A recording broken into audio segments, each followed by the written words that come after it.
Welcome again to Educator.com, and here we're going to do a little quick recap of The Most Dangerous Game. So, background on the author. First off, we got Richard Connell. Well, he lived from 1893 and 1949. Not quite as stellar as Ray Bradbury, but he is most famous for the short story you just read. Now, he was also a journalist and a screenwriter. Unfortunately, he didn't get a star, but he was still pretty famous and pretty awesome back in his day. About the book. Well, it was The Most Dangerous Game, originally, and I think better published as The Hounds of Zaroff in 1924. Now, why is this year significant? Why is this time period significant? Well, it was just after the events of World War I. And I'm going to explain later how that's kind of important to this story because, well, some events in World War I really affected the country of Russia. During this time period, the richest people in the world still went safari hunting.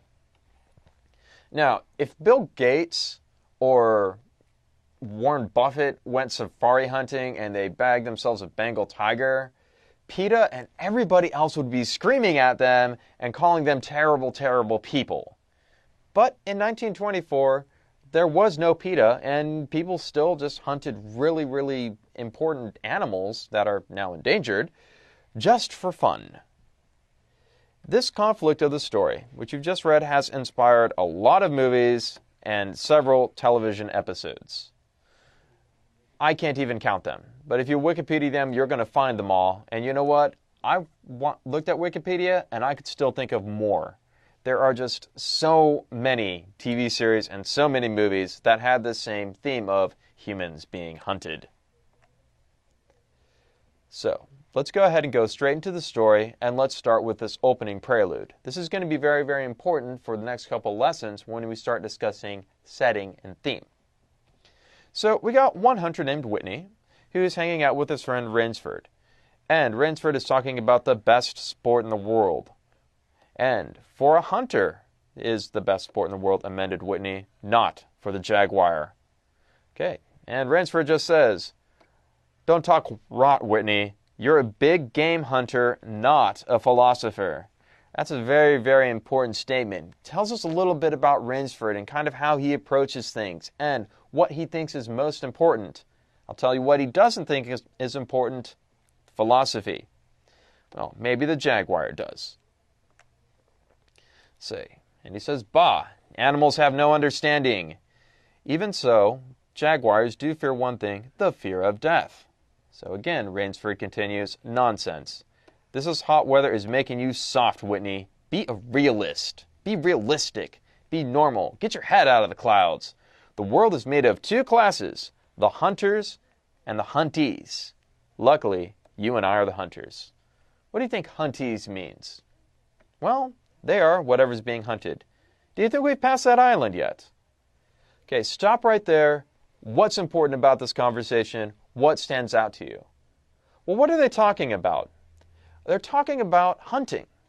But Whitney sounds like he's kind of going into, well, kind of abstractions. He's starting to kind of think outside his own perspective, and he's starting to imagine the perspective of an animal. How does Rainsford react to this kind of conversation? How much does he care? What is his answer?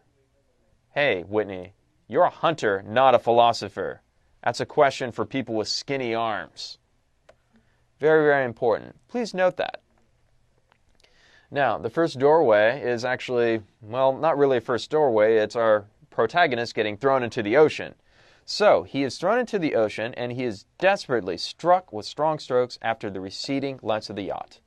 Where's this yacht going? Is it coming closer or is it going away? He stopped before he had swum 50 feet. A certain cool-headedness had come over him, and it was the first time he had been in a tight place, or not the first time he'd been in a tight place. So, a little bit more about Rainsford here. What kind of person is he? Is he somebody who panics when his life is about to be threatened? Apparently not. There's a chance that the cries could be heard by someone aboard on the yacht, but the chance was slender and grew more and more as the yacht raced on. He wrestled himself out of his clothes and shouted with all his power. The lights of the yacht became faint and ever-vanishing fireflies, and they were blotted out entirely by night. Now, I've said before that the first doorway in stories is usually when the protagonist makes some kind of decision to move the story forward. Now, you might be thinking here, hey, this guy has just been thrown into the ocean. He really doesn't have much choice. Well, actually, he does. He can keep screaming and trying to panic and trying to swim after the yacht, or he can do something else. In the end, what he decides to do is he, well, just goes and swims and swims and swims away from the yacht, knowing, I'm not going to survive if I go that way. I better go towards the island. So, what perils and tangles of trees and underbrush might hold for him did not concern Ransford.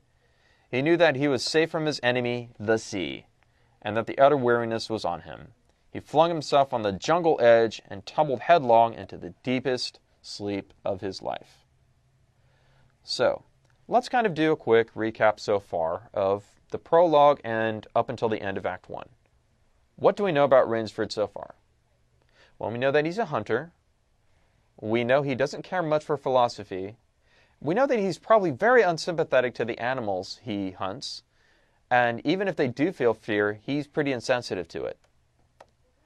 Well, what are his values? What does this guy want out of life? If you remember from the writing course, I said that all human beings naturally desire to be happy. So what does Ransford want to be happy? I'd say that this guy's probably an adventurer.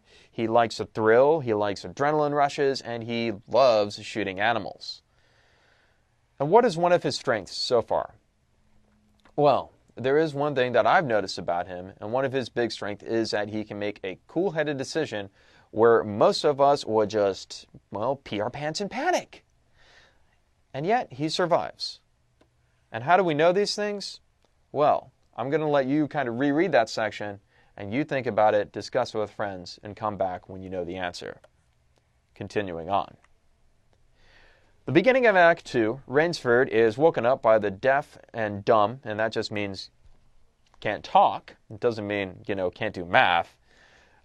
Ivan, and he eventually meets General Zaroff. And this is how General Zaroff introduces himself, in a cultivated voice, marked by a slight accent that added with precision and deliberateness. He said, "Hey man, how you doing? Hey, what's up, bro? Welcome to my island." Doesn't talk like that. "It is a very great pleasure and honor to welcome Mr. Sanger Rainsford, the celebrated hunter, to my home." Wow. And he's got a slight accent. English isn't even this guy's first language. What do we know about this guy so far? "I've read your book about hunting snow leopards in the Tibet, you see," explained the man. "I am General Zaroff." What do we know about this guy? How does he carry himself? By the way, what does Ivan do? Well, Ivan just obeys and walks away. So, let's get some more description of General Zaroff. Rainsford's first impression was that the man was singularly handsome, and second, there was an original, almost bizarre quality about the general's face. He was a tall man past middle age, and his hair was vivid white, and he had thick eyebrows and a pointed military mustache, and his eyes were black as night from where the Rainsford had come. His eyes, too, were black and very bright. He had high cheekbones, a sharp-cut nose, and a dark face. Finally, most importantly, he had the face of an aristocrat. And he was used to giving orders. So what do we know about General Zaroff? Well, we know that he's not a peasant, and we know that he is an aristocrat. Now, if you guys remember from, kind of our little, etymology and, root words thing, what aristocrat means. Aristos, well, what does that mean? The best. Crat, crassy, government. So if somebody is an aristocrat, well, they believe the very best should run everything. Let's continue. Let's talk about this guy's house. It was medieval magnificence. It suggested a baronial hall of feudal times with oaken panels. It had a high ceiling with refractory tables where 40 men, that's what 20 means, could sit and eat. About the hall were the mounted heads of animals, lions, tigers, elephant, moose, bears, and larger, more perfect specimens that Rainsford had never seen. At the great table, the general was sitting alone. Okay, so we know a couple things about this guy. Not only do we know this guy is very well moneyed, but he lives alone, yet he still doesn't mind showing it off. This is very, very strange. He's got a room full of 40 people, but he's there all by himself. This is unusual. So why do you suppose he has such a big room?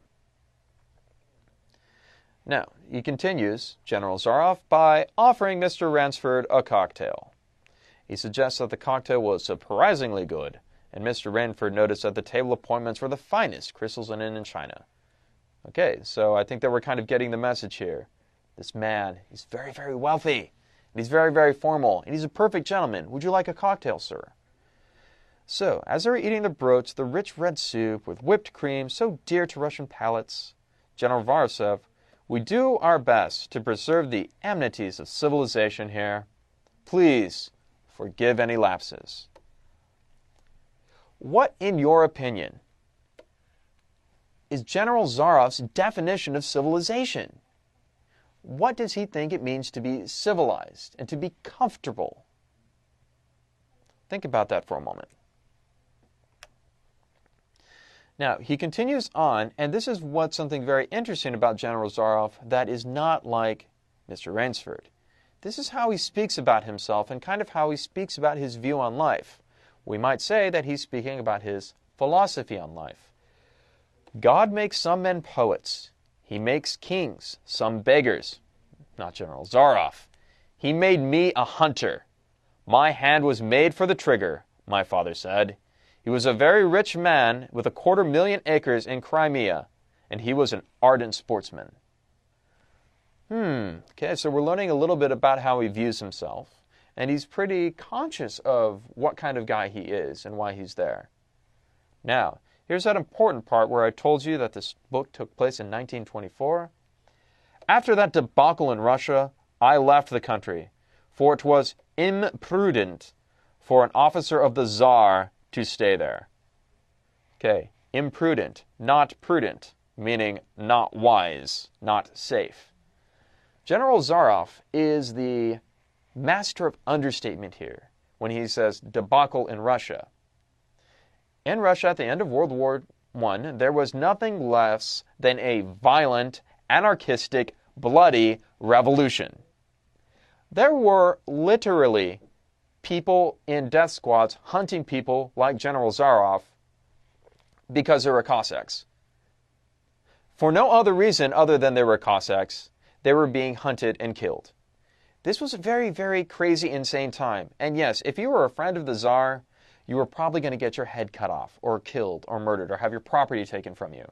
It was a very, very violent time, more than just a debacle. Many noble Russians lost everything. I, luckily, have it invested in heavily in American securities. I shall never have to open a tea room in Monte Carlo or drive a taxi in Paris.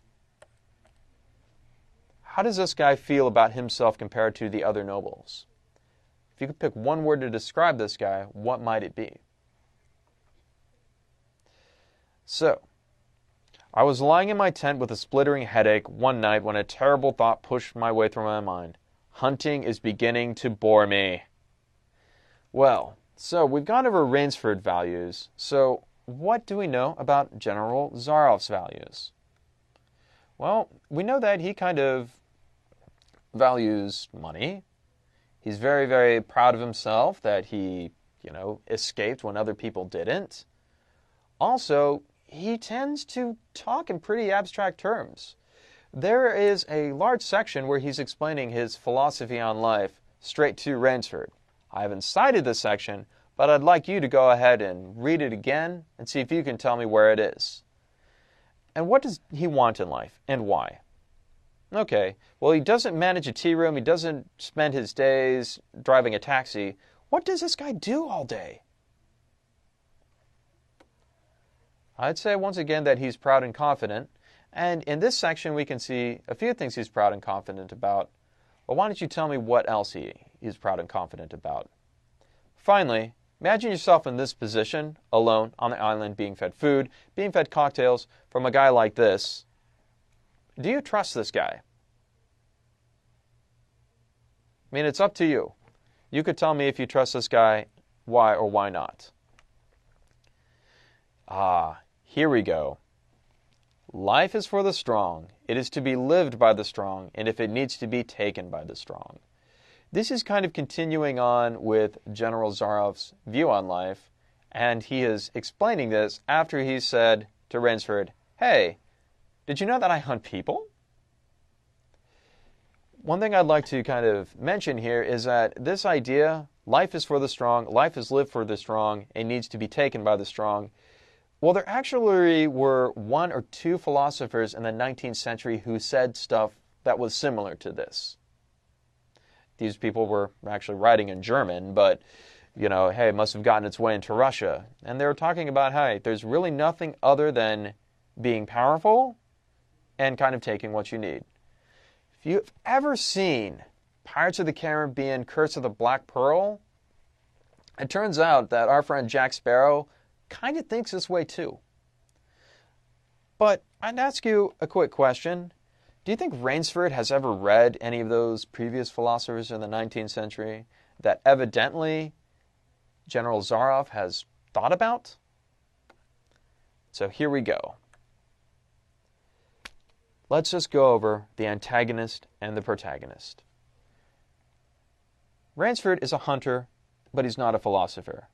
I'd say General Zaroff is a hunter and a philosopher. And who's our antagonist? Who opposes our protagonist? Well, obviously at this point, it is, in fact, General Zaroff. Now, one thing that's kind of special about the antagonists, and especially when they're villains, is that the antagonist is often the hero's shadow. So what I mean by that is that the villain and the hero do not just oppose each other, but they are connected in some important ways. So, here are some examples from outside our story. We got Darth Vader and Luke Skywalker. Well, father and son, there's their connection. Voldemort and Harry Potter. Well, we got, Voldemort has part of his soul in Harry Potter, and then there's all this big prophecy and people and parents dying and stuff like that. Yeah, they're pretty well connected. And then finally, we have Rainsford and Zaroff. Now, I'd like to mention here, they have more in common than simply the fact that they're both hunters. And if you read closely and kind of pay attention to the prelude, you'll see it. So, your assignment for this story is to write a short written response, 250 to 350 words. And you know what? If you go to 500, I won't complain. So, answer one of the following in your essay. Does Rainsford's perspective on life as a hunter change at the end of the story? If so, how, why, or why not? General Zaroff is a survivor. How is he a survivor? And finally, the real challenge. Compare and contrast General Zaroff and Rainsford. What do they have in common, and how are they different? So, before you go on, go ahead and reread The Most Dangerous Game, write your short answer response, and I hope by now you understand the role of the protagonist and the antagonist and the shadow that connects them. Thanks for using Educator.